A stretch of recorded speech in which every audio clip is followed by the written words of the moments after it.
everyone, and welcome back to STEM.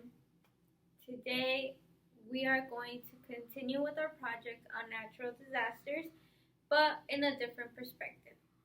We've researched about natural disasters that have occurred between the years of 2000 and 2020. Now, natural disasters have existed for as long as time. They occur due to certain movements in the earth and so on and so forth. Now, I want to talk about the damages some of these natural disasters leave behind. A very common damage that these natural disasters leave behind are floods.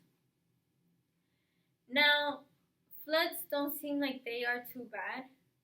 We don't really see them here in Arizona. But what about in other parts of the world or even in this country? They can get very, very bad. Now put yourself in this situation. Imagine this is you.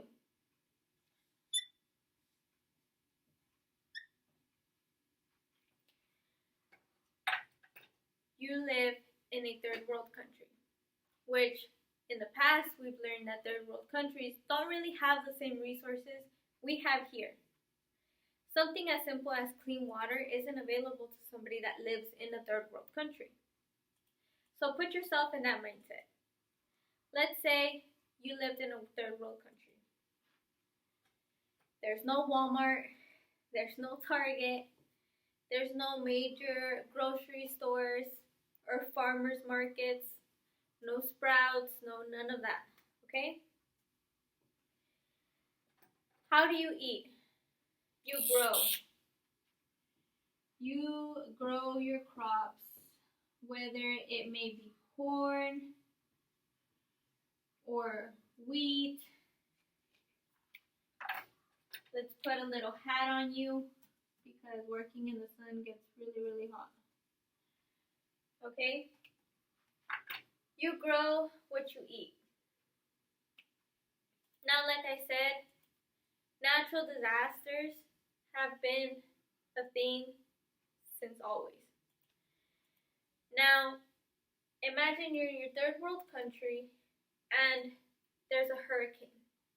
Destroys everything. Your little home that you built.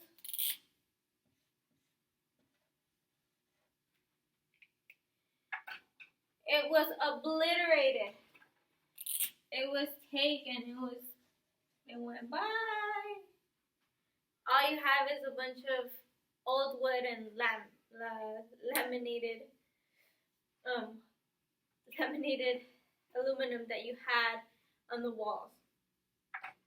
What about your garden, like what you lived off of? Like, what about that? Do you think it survived the hurricane? Of course not. It got torn right up from the ground. Everything was taken. Everything got destroyed. And now, not only that, but it's also flooded. What are you going to do?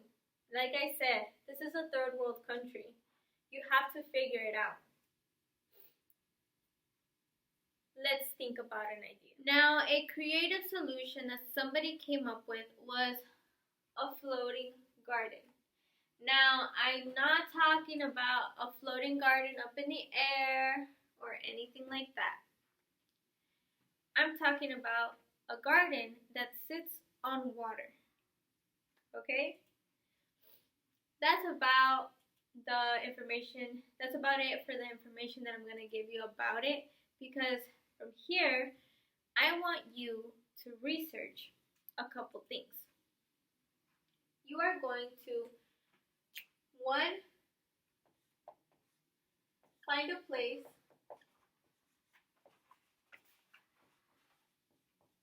floating gardens have been used.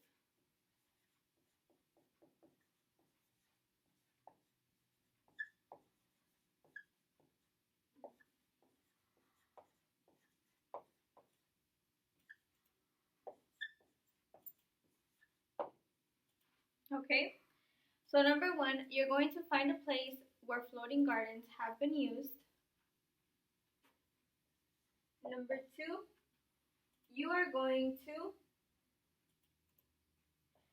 create a floating garden.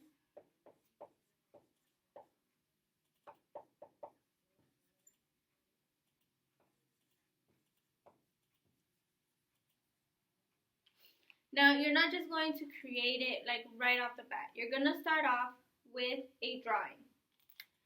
So, this has 2 steps. Step 1, draw it.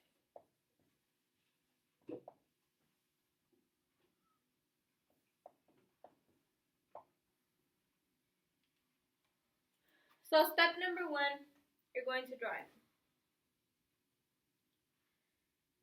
The place that you choose, it'll differ as to what kind of floating gardens you will find. Now, please be mindful of that. There's not a wrong answer to this, but just be mindful again. You're going to find a place where floating gardens have been used. You are going to then take the idea from that place and create a floating garden of your own. Today, what is going to be step 1, to draw it, okay? Keep that in mind, it's only the drawing. In your drawing, I do need you to include the name of place.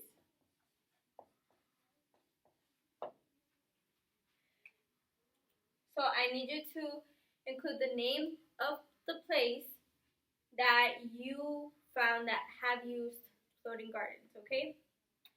Now, if you have any questions, please don't hesitate and ask. I'm here to help. I hope to be hearing back from everyone very, very soon, and I hope you all have a very wonderful day. Goodbye.